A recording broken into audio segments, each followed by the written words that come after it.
जो है वो हमारा नियम होने चाहिए। और सुख दुख में सहानुभूति से बर्ताव करना होगा। प्रतिदिन किसी भी आध्यात्मिक सत्संग में शामिल होकर आत्मा का भोजन अवश्य लेते रहना होगा। और नित्य प्रति जो गुरु महाराज जी का सत्संग है वो जरूर हमें कहीं ना किसी भी संस्था में जाकर के ये अपना सत्संग जो है ये ज्ञान जो ग्रहण करना चाहिए और आत्मिक भोजन लेना चाहिए। तो इस प्रकार हमें गुरु महाराज जी ने ये नियम बतलाए हैं। हमें इन नियमों का पालन करना चाहिए, क्योंकि बिना नियम से की हुई भक्ति जो है वो विफल हो जाती है, उसका कोई फायदा नहीं होता। सतनाम निज औषधि सतगुरु दई बताए, जो खावे और पथ रहे ताकि वेदन जाए। ये सतनाम जो है हमारे लिए एक विशेष प्रकार के हमारे जो काम क्रोध मोह अहंकार के जो संसारिक रोग लगे हुए हैं इनकी औषधि है। ये हमें सतगुरु ने प्राप्त की हुई है। लेकिन जो इस औषधि को ग्रहण करता है, इसका सेवन करता है, साथ में उसको पथ भी करना होगा, परहेज भी करना होगा।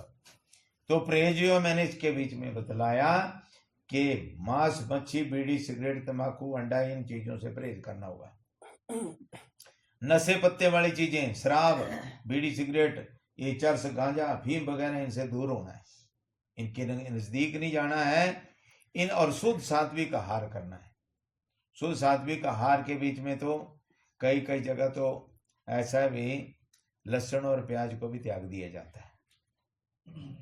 लेकिन हम गृहस्थी लोग हैं, गृहस्थ के बीच में हम सब चीजों का त्याग करेंगे तो हमारा जीवन चलना मुश्किल हो जाएगा। हमें तरह तरह के बात पित्त कफ रोग जो घेर लेंगे। तो इन चीजों के बीच में वो तत्व है जो बात पित्त कफ को बराबर करता है।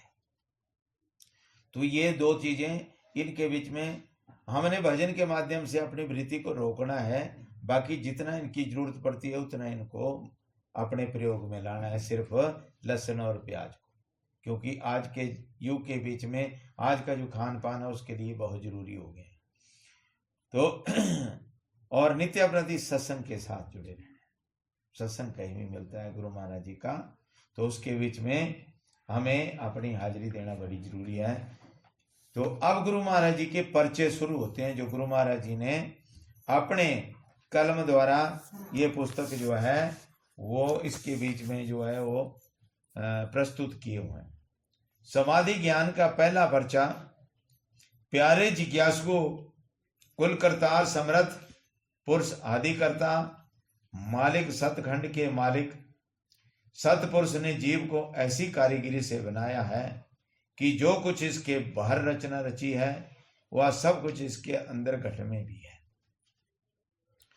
और स्वयं प्रभु आत्मा में अपनी प्रेरणा द्वारा प्रवेश करके इसको चला रहा है। इसलिए जो प्रत्यक्ष करके उसकी सत्ता में विलीन होना चाहे वह पूरे गुरु की युक्ति और सहायता लेकर अपनी वृत्ति और ध्यान को अपने अंतर में उल्ट कर उसे ढूंढे।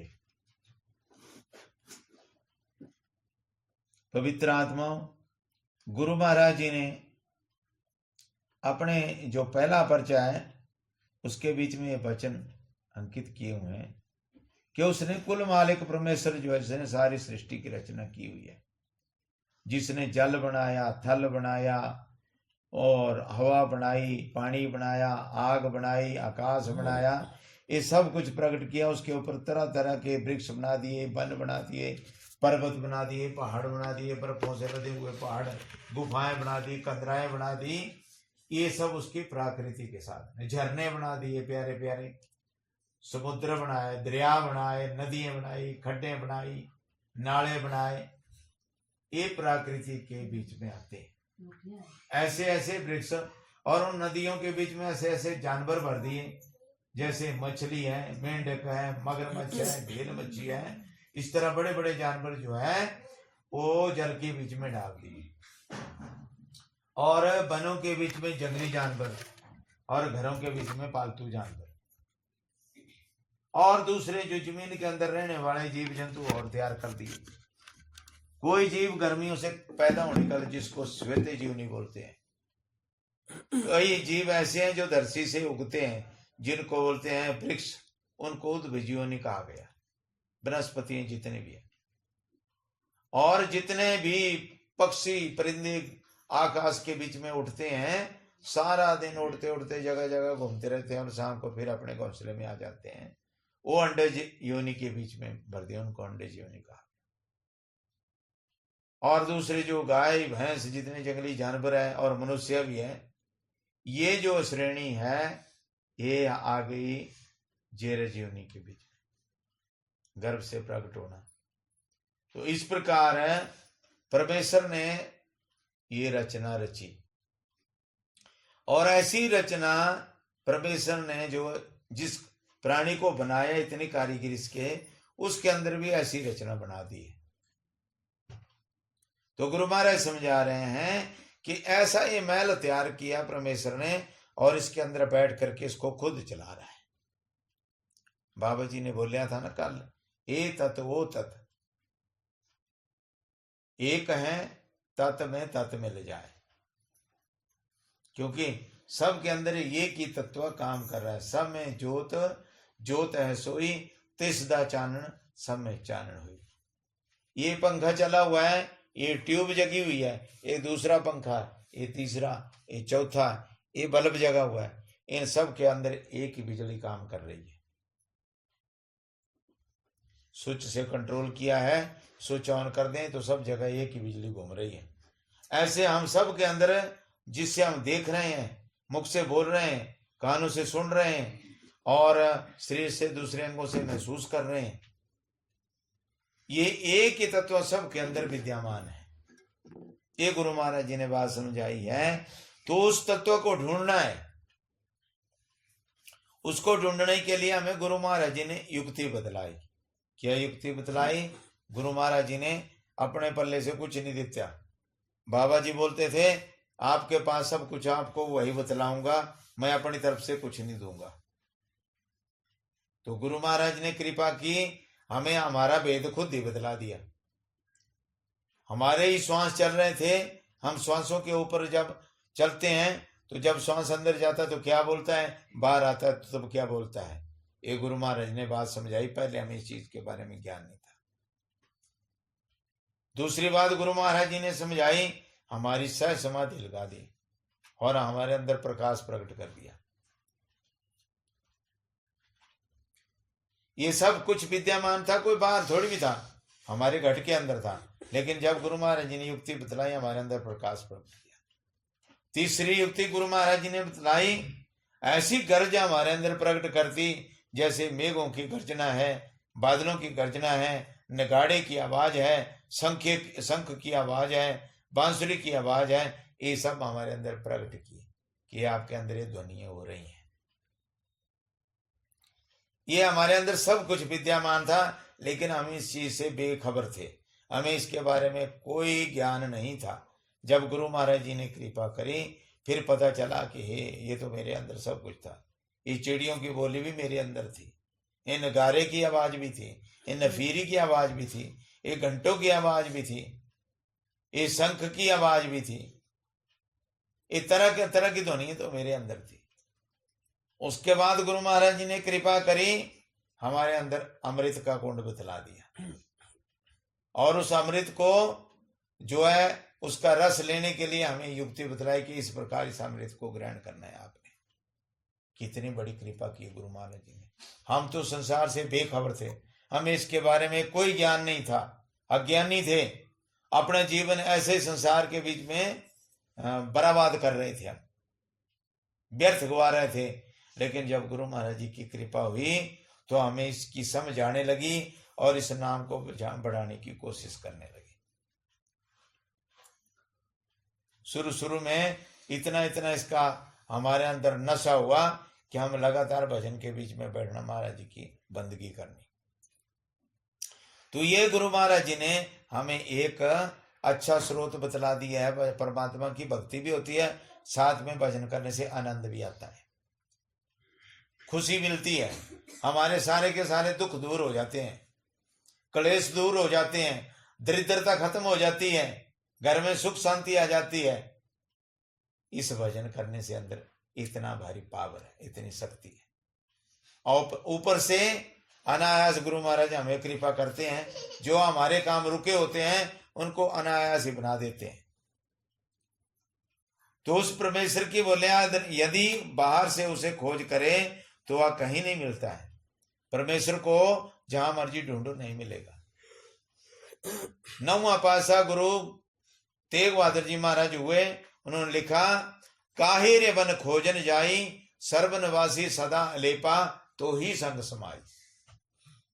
के प्राणी क्यों तो जंगलों के बीच में, पहाड़ों के बीच में, कंदराओं के बीच में, मंदिरों के बीच में, जगह जगह मस्जिदों के बीच में परमात्मा को खोज करने के लिए जाता है। सर्वनिवासी सदा अलेपा, जो सर्वनिवास कर रहा है, सबके बीच में निवास कर रहा है, और सदा अलेपा, ऐसे लेप है जैसे सूरज लग रहता है, रोशनी सबको देता है। जितने भी घड़े हैं उनके अंदर उसका प्रतिबिंब पड़ता है, और वो घड़े सब के अंदर सूरज दिखाई देता है, लेकिन होता उन सबसे अलग है। सर्वना निवासी सदा ले, तो ही संग समय, तेरे अंग संग समाया हुआ है।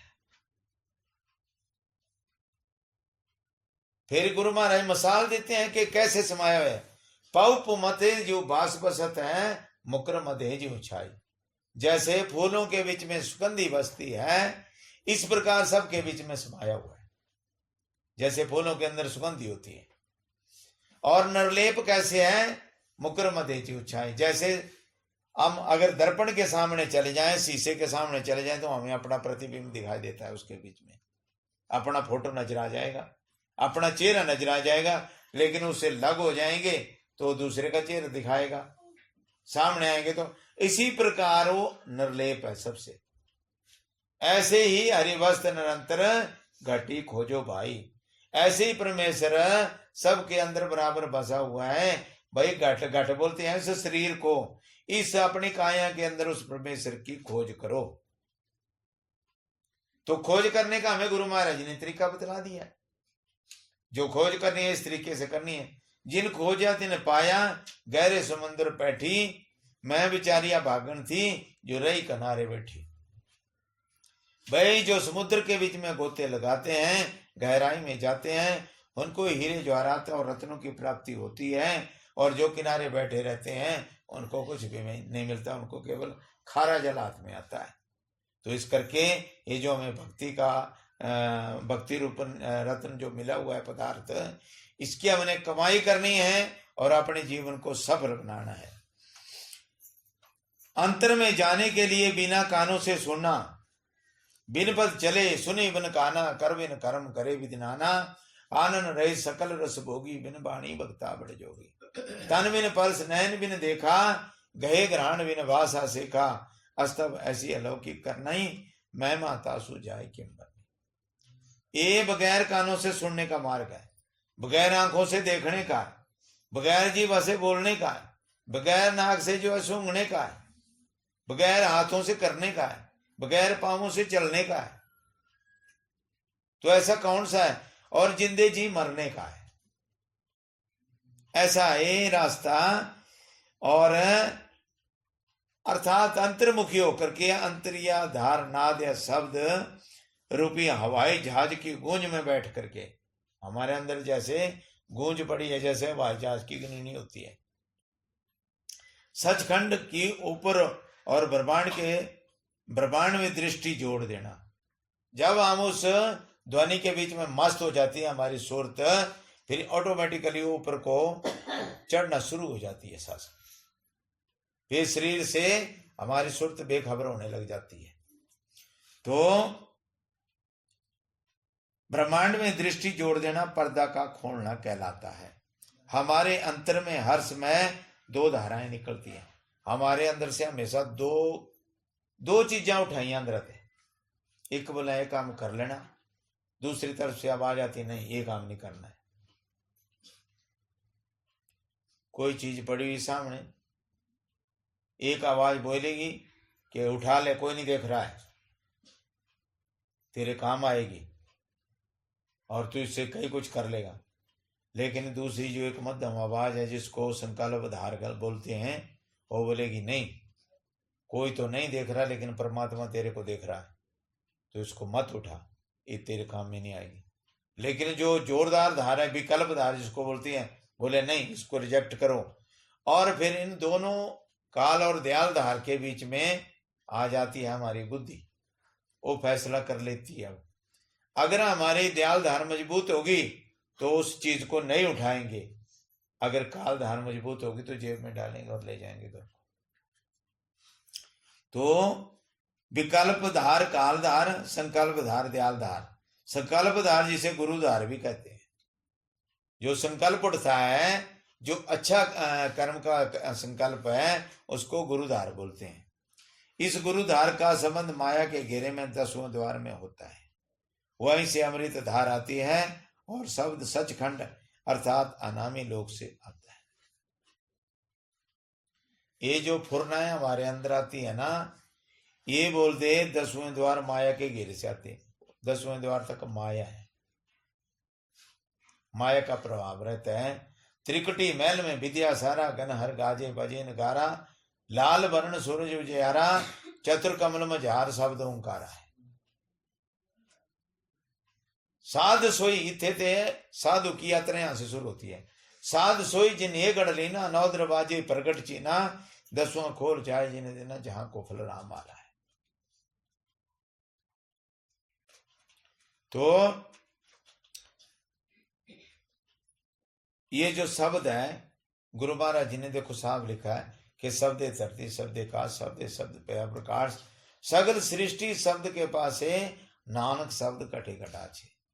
तो गुरु महाराज बोलते हैं कि शब्द जो अनामी लोक से आता है, अनामी लोक अंतिम मुकाम का आ गया है। अब देखो कहां से यात्रा शुरू होती है हमारी। पहले मूल द्वार है, फिर उसके बाद लिंग द्वार है, उसके बाद नाभि द्वार है, उसके बाद हृदय कमल है, उसके बाद कंठ कमल है, उसके बाद हमारा जो कंज कमल है, उसके बाद जो है सहस्रार है, सहस्रदल कमल है, उसके बाद त्रिकुटी कमल है। त्रिकुटी कमल के ऊपर मानसरोवर है, 10वां द्वार जिसको बोलते हैं। 10वें द्वार के ऊपर महाशून्य द्वार है, महाशून्य द्वार के ऊपर भमर गुफा है, भमर गुफा के आगे जो है ये जो शब्द मिला है इसका लोक है। इसके ऊपर गुरु का द्वार है, गुरु के द्वार सतपुरुष का द्वार है, सतपुरुष के ऊपर अलखपुर का द्वार है, अलखपुर के ऊपर अगमपुर का द्वार है, अगमपुरुष के ऊपर जाकर के तब अनामी लोक है। कितना ऊंचा मार्ग है। तेजे बोलने के लिए इतना समय लग जाता तो वहां पहुंचने के लिए तो पता नहीं कितने जन्म लगे। लेकिन भाई कमाई करेंगे और गुरु महाराज जी के चरणों में बराबर अपनी हाजिरी भरते रहेंगे तो एक ही जन्म बड़ा भारी है। वैसे तो बोला पहले जन्म में गुरु भक्ति, दूसरे में जप नाम, तीसरे में परम पद और चौथे में निज धाम। तो 4 धर्म बतलाए हैं, लेकिन एक ही जन्म के अगर 4 हिस्से किए जाएं तो प्राणी जो है एक ही जन्म में अपना कल्याण कर लेता है। तो आज के सत्संग को यहीं पर विराम देते हैं और सारी संगत से निवेदन है कि अब आप अपने भजन बोलें और ठीक समय पर हम 9:45 बजे आरती करें। बोलो जयकारा। सतगुरु महाराज की जय, बोलो नंदकंद भगवान की, बोलो सांचे दरबार, नंगड़ी निवासी महाराज, परमहंस दयाल महाराज, घट घट वासी भगवान की। बोलो जी बोलो। सतपाल जी बोला ढोलक ले लो। हाँ तू बच मास्टर बंदा तू। महाराज की जय, बोल सांचे दरबार की जय। जाओ बंदिया पूरा दे दरबार, बोल दरबार।